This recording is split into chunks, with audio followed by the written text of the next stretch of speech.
Back in 1945, workers in Egypt stumbled across something fascinating. They were digging away when they found an ancient Christian tomb. Inside this tomb was a big jar.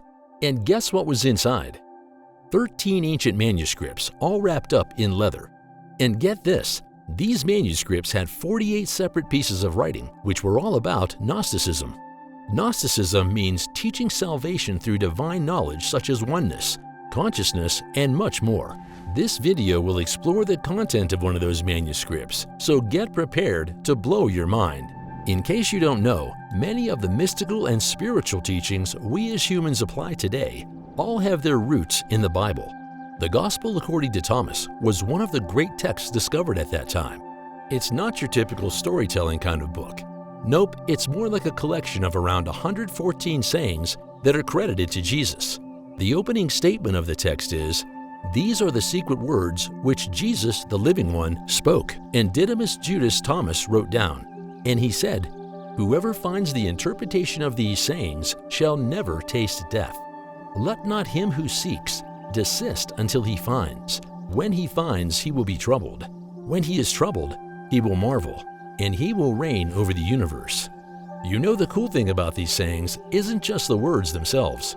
It's all about how you read between the lines. The real secret lies in how you interpret them. Once it sinks in, you'll be amazed, and you'll realize the incredible power you have over your own life and everything in it. Brace yourself though, because what you're about to learn will shake you up. Before we move ahead, let's get back to that opening statement. That powerful statement summarizes the whole essence of human existence. The quest to find answers to the questions in our lives leads us to seek deeper knowledge, which in turn leads us to seek out our true identity, who we truly are. As you already know, self-discovery leads to self-realization, which in turn attracts results and other great things in life, making you rule and dominate your circle. And a few years down the line, when you look back, you'll marvel at how the simple realization of consciousness of who you truly are attracts such abundant manifestation. Although the Gospel of Thomas was excluded from the Bible, it contains hidden truths that relate to the many yoga principles practiced today. Various explanations have been proposed to account for its exclusion.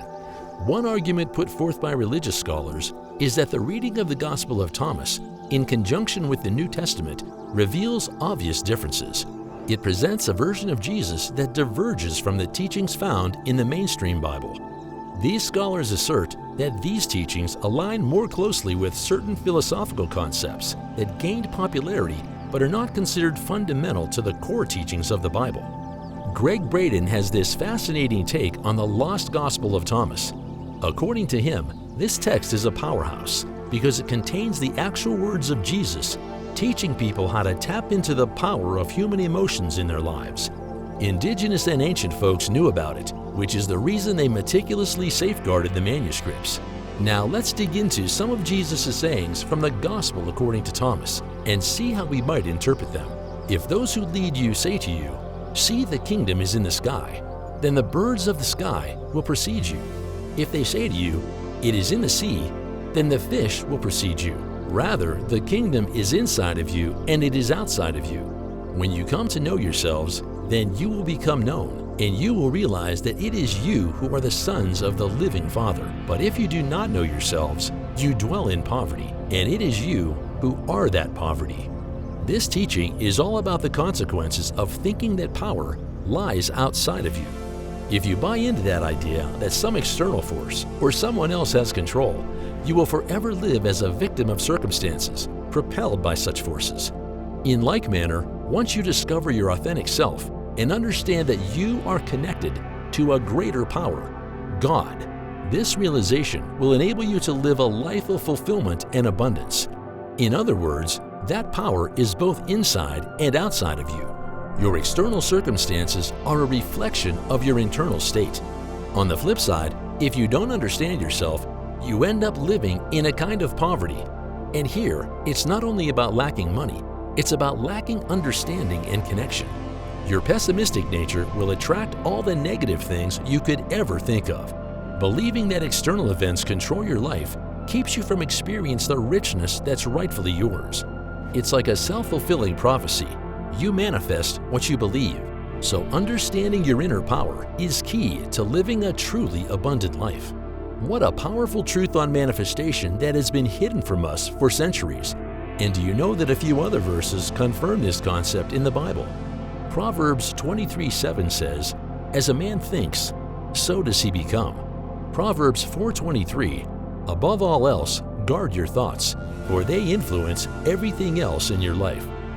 Now you can see that your consciousness influences or determines your manifestation. In verse 50 of Thomas's write-up lies another profound truth. If they say to you, "Where did you come from?"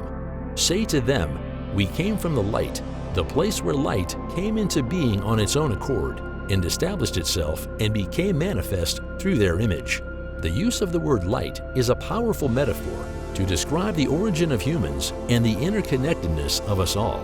In this context, light symbolizes the divine power inherent in each person, manifested in human form.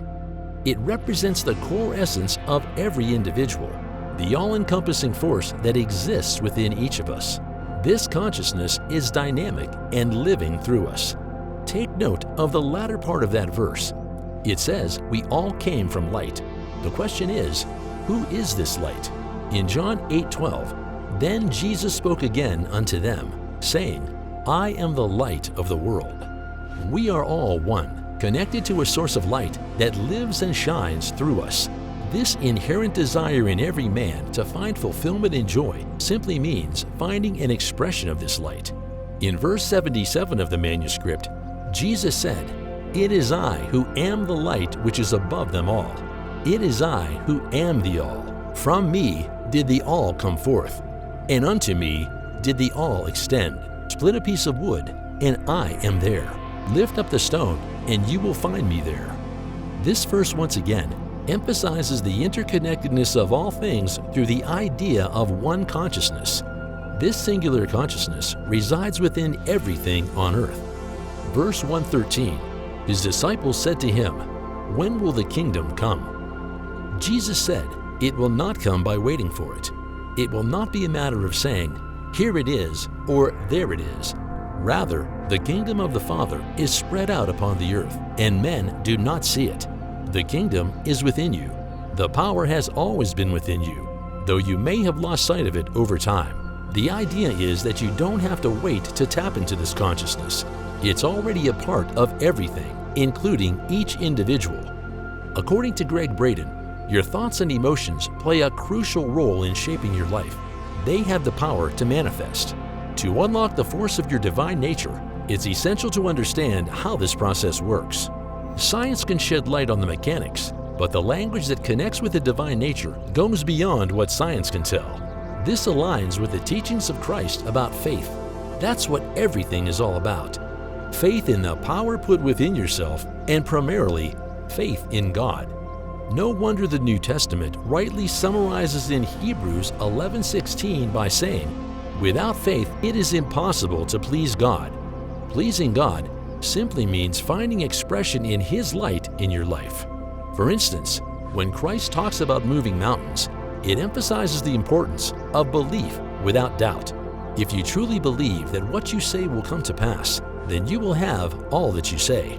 It's a powerful reminder of the influence of faith and positive belief in shaping our reality. The Book of Thomas, verse 106 says, "When you make the two, thought and emotion, one, you will say to the mountain, 'Move away,' and the mountain will move away." Marrying your thoughts and emotions into a single potent force is the key to having the power to influence and speak to the world. When your thoughts and emotions align with your heart, it creates powerful feelings in your body. The Gospel of Thomas, particularly in verse 48, underscores this concept. It suggests that when your thoughts and emotions make peace with you, you gain the ability to command mountains to move. This idea is so crucial that it is repeated multiple times in the Gospel of Thomas, and even appears in the Synoptic Gospels. Perhaps that this union has been the reason you've not been seeing the results of your prayers and desires. Are you praying for something else and believing something else? Now you know the importance of making your thoughts and emotions one to create the reality you desire. That's it for this video. Make sure to like and subscribe for more biblical mysteries.